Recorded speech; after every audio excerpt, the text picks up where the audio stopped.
Chapter 1: The Wealth Mindset. Let's start with one of the most important ideas from the book, The Wealth Mindset. Richard Templer explains that wealth doesn't begin in your bank account. It begins in your mind. Before you can become wealthy on the outside, you need to think in a way that supports wealth on the inside. Wealthy people believe two things very strongly. Wealth is possible for them, and two, they are responsible for creating it. This mindset is what separates people who grow financially from those who stay stuck. Many people believe money is only for the lucky, the gifted, or the privileged. When you think that way, you close the door before you even start. But wealthy people think differently. They believe that there is enough wealth in the world for everyone. They see abundance, not limitation. They understand that money isn't something that only a few people can have. It's something anyone can learn to earn, manage, and grow. Another important part of the wealth mindset is self-responsibility. Instead of blaming the economy, their job, the government, or their background, wealthy people take ownership of their financial life. They tell themselves, my money situation is my responsibility, and I have the power to change it. This mindset gives them control, it gives them confidence, and it pushes them to learn, to grow, and to take action. So the first rule is simple but powerful. If you want to become wealthy, start by changing the way you think. Believe that wealth is possible for you, and believe that you have the ability to create it. Because once your mindset shifts, your actions will follow. And that's when real change begins. Chapter 2: Decide to become wealthy. Chapter 2 is all about making a clear and serious decision to become wealthy. This may sound simple, but Richard Templer says it's one of the biggest differences between people who build wealth and people who don't. Most people wish they were wealthy. They daydream about having more money, more freedom, or a better lifestyle. But wishing is passive. It has no power. Wealthy people don't just wish, they decide. They make a strong, deliberate choice. I am going to become wealthy, and I'm willing to do what it takes. This decision changes everything. When you truly decide, your mind starts searching for solutions instead of excuses. You begin to notice opportunities, make better choices, and take actions that support your goals. But here's the important part. A decision without a plan is just a dream. That's why Templer says you must set clear financial goals. When your goals are specific, they give you direction. They act like a map. Without goals, you're just walking around without knowing where you're going.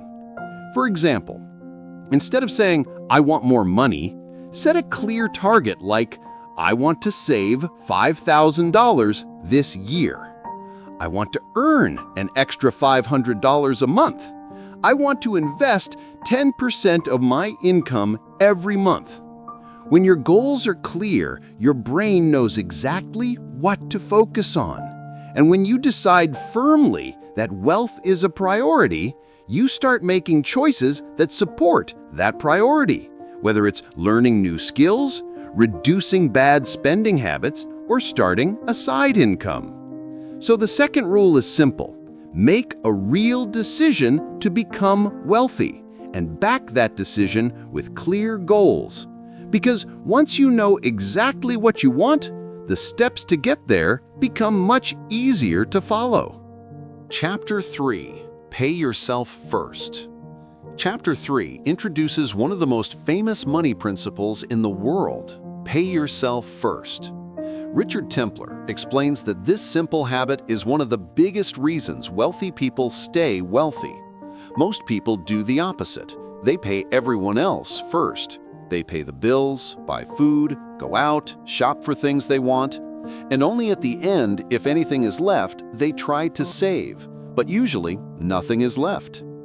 Wealthy people flip this completely. They take a portion of their income the moment it arrives, before spending a single dollar, and they put it into savings or investments. This money is for their future, not for today's expenses. Think of it like this. Paying yourself first means treating your savings like a bill that must be paid every month. But this bill goes to your future self. It doesn't matter how much you earn. It doesn't matter if your income is small or big. The habit is what matters. Even saving 5% or 10% of your income consistently can make a huge difference over time. Templer also recommends making this process automatic because the easier it is, the more likely you will stick to it. This means setting up automatic transfers into your savings account or investment account right on payday. Why automatic? Because when saving becomes a choice, many people skip it. But when it happens automatically, it becomes effortless. You don't have to think about it, and you don't get tempted to spend that money. This simple habit does two powerful things. It protects your future. It forces you to live within your means. And when you pay yourself first every month, something amazing happens. Your savings start to grow, your investments start to multiply, and slowly your financial life becomes stronger and more stable. So the third rule is clear. Save before you spend, and if possible, automate the process. It's one of the easiest and smartest ways to build long-term wealth. Chapter 4. Learn the language of money. Chapter 4 teaches one of the most important rules for anyone who wants to build wealth. Learn the language of money.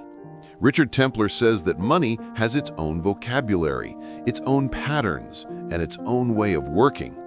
If you don't understand how money behaves, then money will always confuse you and confuse you into losing it. Most people grow up learning about history, math, science, but almost no one learns how money actually works in the real world. And because of that, many people make financial mistakes without even realizing it. Wealthy people, on the other hand, know the basics. They understand simple but powerful ideas like 1. Assets. An asset is something that puts money into your pocket. It can grow in value or earn money for you. Examples: investments, rental properties, businesses, dividend stocks. 2. Liabilities. A liability is something that takes money out of your pocket. It costs you money every month. Examples: loans, credit card debt, expensive cars with high payments, anything that keeps draining your income. The secret is this: wealthy people focus on buying assets. Most people spend their money on liabilities.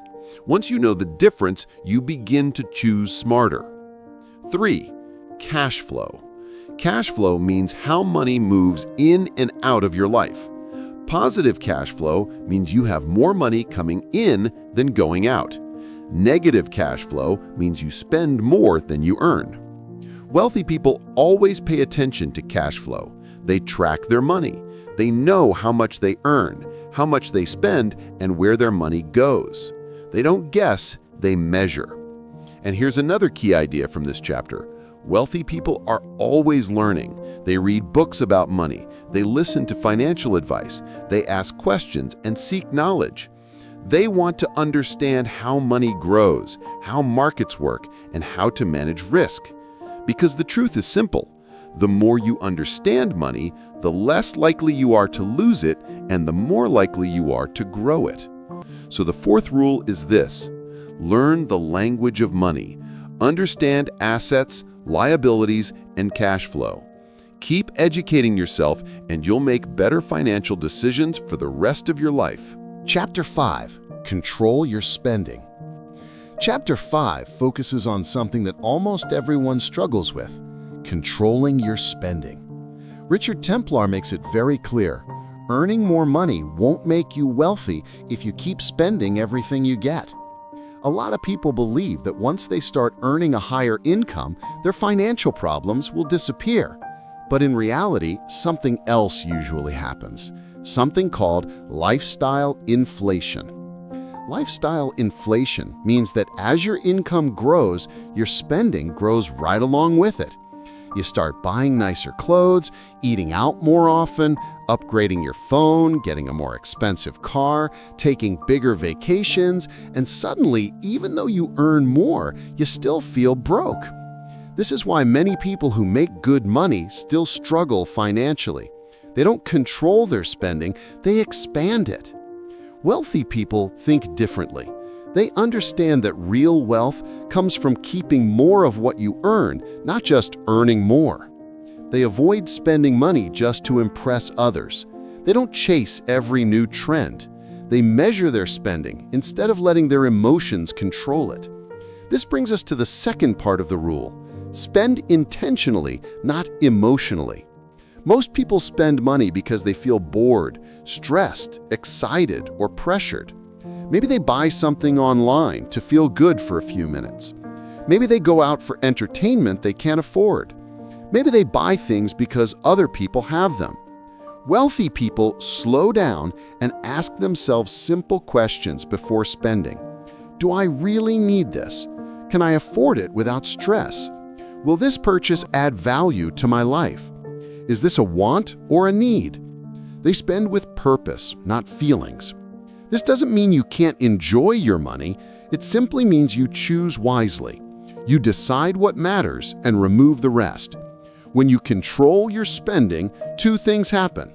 You protect your savings from disappearing, and you create extra money that can be invested and grown over time. So the fifth rule is clear. Avoid lifestyle inflation. Spend money intentionally, not emotionally. Because the way you manage your spending has a huge impact on how quickly you can build real wealth. Chapter 6. Make Money Work for You. Chapter 6 is one of the most powerful ideas in the book, Make Your Money Work for You. Richard Templer explains that working hard for money is important. But if you want real wealth, your money must start working for you too. Most people only earn money by trading time for it. You work at a job, get paid a salary, and then spend what's left. But this model has a limit. You can only earn as much as your time allows. Wealthy people understand a different approach. They use their money to create more money. How do they do this? By focusing on assets, not liabilities. Assets are things that generate income or increase in value. Examples include investments in stocks, bonds, or mutual funds, real estate that produces rental income, businesses that earn money even when you're not working. Liabilities are things that take money out of your pocket. Examples include expensive cars or luxury items that require maintenance, high-interest debt, anything that costs more than it earns. The key is simple. Buy assets, avoid liabilities. When you invest in assets, your money grows without you having to work extra hours. Over time, this creates financial freedom. Templer also emphasizes patience and smart decision-making. Investing is not about chasing quick wins or gambling. It's about careful choices, long-term thinking, and letting your money compound over time. Here's a simple way to think about it. Money that sits in a savings account grows slowly because interest is low. Money invested wisely can grow faster, create passive income, and eventually support your lifestyle without you needing to work constantly. The lesson is clear. Don't just work for money. Use your money to work for you. Start small if you need to, but start today. Buy assets, minimize liabilities, and let your money grow for you. Chapter 7. Build multiple income streams. Chapter 7 focuses on one of the smartest financial strategies you can adopt, building multiple income streams. Richard Templer points out that relying on a single source of income is risky. No matter how secure your job feels, life can be unpredictable. Companies downsize, industries change, and emergencies happen. If your only income disappears, you could be in trouble. Wealthy people don't rely on just one paycheck. They create several streams of income so that even if one slows down, the others keep supporting them. This approach not only provides security, but also accelerates wealth building. So, what are these income streams? Let's look at some examples. Side hustles. Freelancing, consulting, or selling a skill online. Even a small side hustle can grow into a bigger income source over time.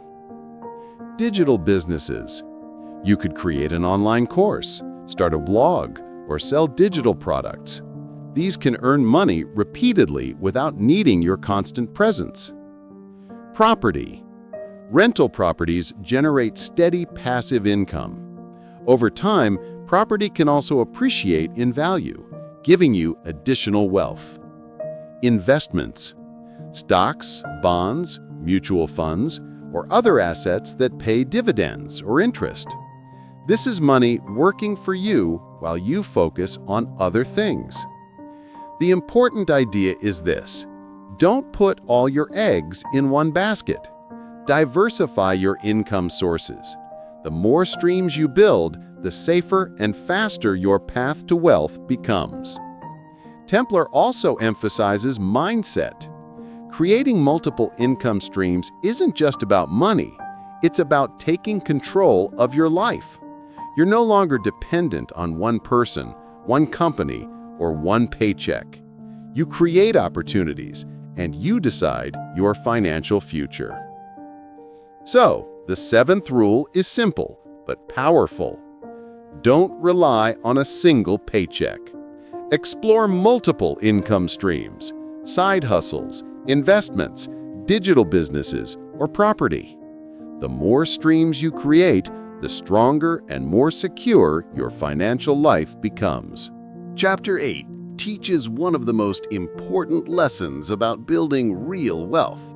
Be patient and consistent. Richard Templar emphasizes that wealth doesn't happen overnight. It is a long-term game, and anyone expecting instant results is likely to get frustrated and give up. Most people want quick success.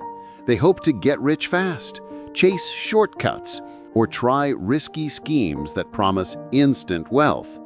But the truth is, building lasting wealth takes time, discipline, and steady effort.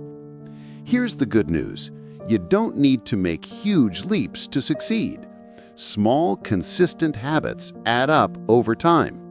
This is the power of compounding, where your money, skills, or investments grow gradually. And over years, that growth multiplies into something much bigger. For example, saving a little each month might feel slow at first, but over 10 or 20 years, those small amounts grow into a significant sum. Learning a new financial skill consistently might feel minor now, but it can lead to major opportunities and higher income later. The key is consistency, not speed. Wealthy people stick to their rules month after month, year after year, even when it feels like nothing is happening. They know that every small action counts. Another important part is patience. It's easy to get discouraged when results aren't immediate, but Templar reminds us that time is one of your biggest allies. The longer you stay disciplined, the more powerful compounding becomes. So the eighth rule is simple but life-changing. Wealth is a long game. Focus on small, consistent habits. Be patient and let time work for you. Remember, slow and steady isn't boring. It's how fortunes are built. Chapter 9. Surround yourself with the right people. Chapter 9 teaches a lesson that many people overlook. The people you spend time with have a huge impact on your wealth and mindset. Richard Templar explains that your circle, your friends, colleagues, and even family, can either lift you up or hold you back. Think about it. If you constantly spend time with people who complain about money, avoid taking responsibility, or make poor financial choices, you're more likely to pick up the same habits. Their mindset rubs off on you, often without you even noticing. On the other hand, when you surround yourself with people who are motivated, disciplined, and focused on growth, their habits and mindset influence you in a positive way. You start thinking differently, taking smarter actions, and aiming higher. Templar suggests looking for people who inspire you to be better, challenge you to grow, share positive habits, support your goals without judgment.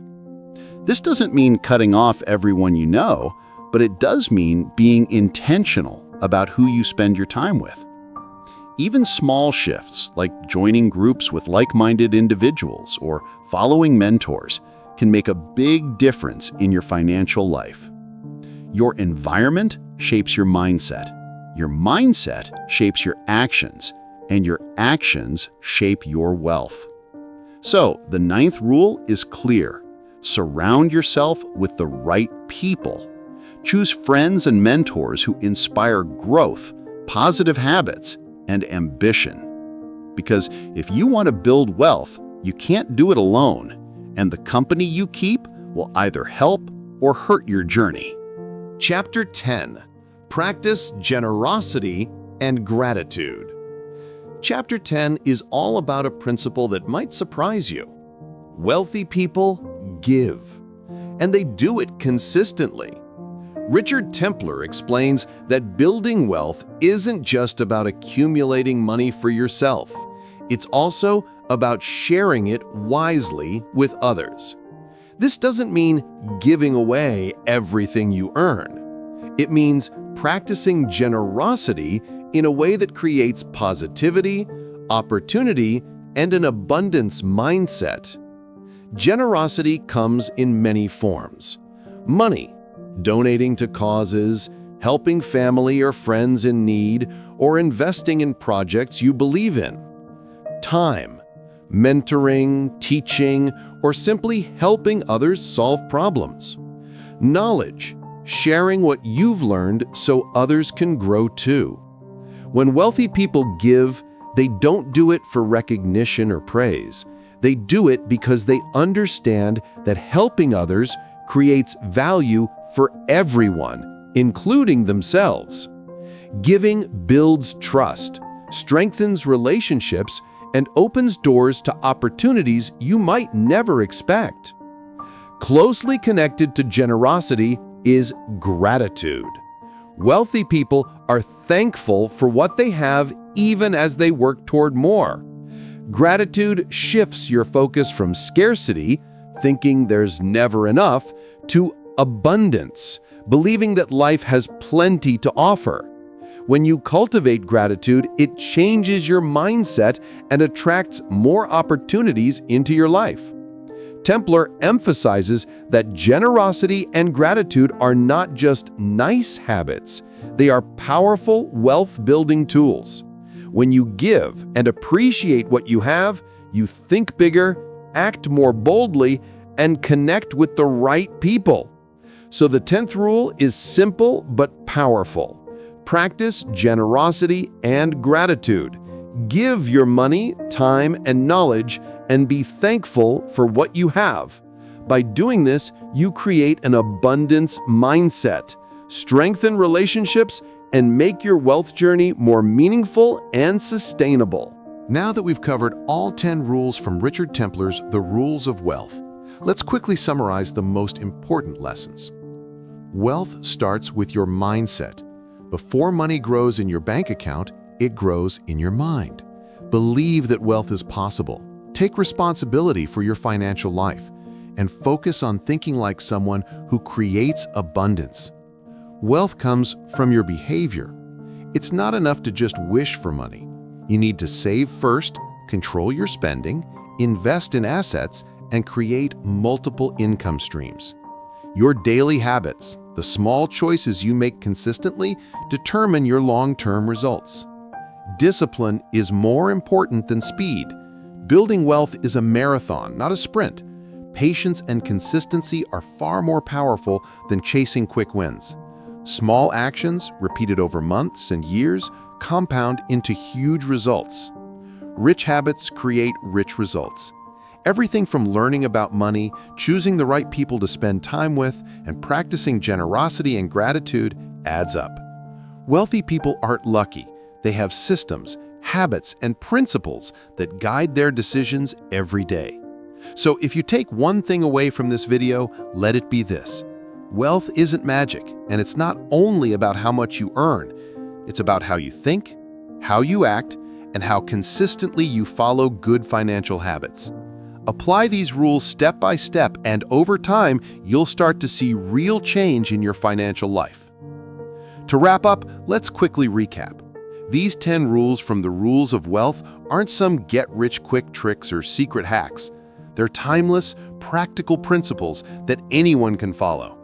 Ordinary people who apply these rules consistently can build extraordinary wealth over time. Now I want to hear from you. Which rule hit you the most? Was it paying yourself first, building multiple income streams, or practicing generosity and gratitude? Drop your answer in the comments. I love reading them and learning what resonates with you. If you enjoyed this summary and found it helpful, don't forget to hit the like button, subscribe to the channel, and tell me which book you want me to summarize next. Your support really helps me create more content like this. And before we finish, remember this. Your wealth journey doesn't start tomorrow, it starts with one decision today.